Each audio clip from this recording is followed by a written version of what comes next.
It was the day before I went to rehab, and I was broke, so I called up my dealer and said I needed a brick. I had like $30 or something like that. So needless to say, he was going to get shorted pretty bad.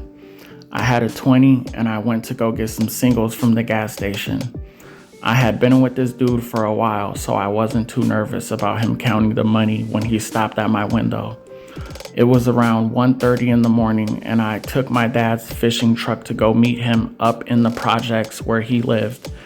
There was one small way road in and out of the complex where cars on each side was pretty tight squeeze.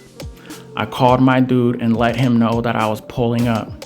He came over to the window like usual, dropped the dope on the front seat, and I handed him the cash. I start to drive off, heart beating like a beast, and look in my rearview mirror, and I could see him count the cash and start freaking out. He starts running after the truck, so I give it a little more gas, not too worried that he will catch me. Well, a car decided to pull out in front of me very, very slowly on this narrow one-way street. T, my dealer, catches up to the truck while this is happening and hops on the running board on the side. He makes his way over to the passenger window and starts screaming that he's going to kill me.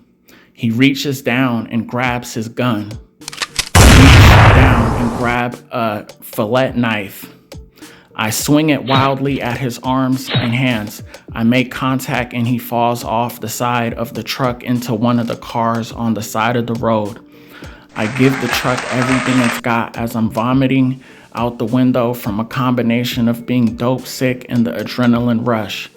I pulled into a gas station closer to my house and I look at the truck. There's a good amount of blood on the outside and some on the passenger seat itself. I spray down the blood, vomit with a hose, and go home. Never told my dad what happened that night. You know, because being addicted to heroin, like your body needs it. So, I mean, and let's just talk about like the withdrawals and stuff. So, coming off of opiates and heroin and other stuff is like you feel like you got the flu, like you just feel really, really bad, really like you ain't got no motivation to do nothing. You sick in bed,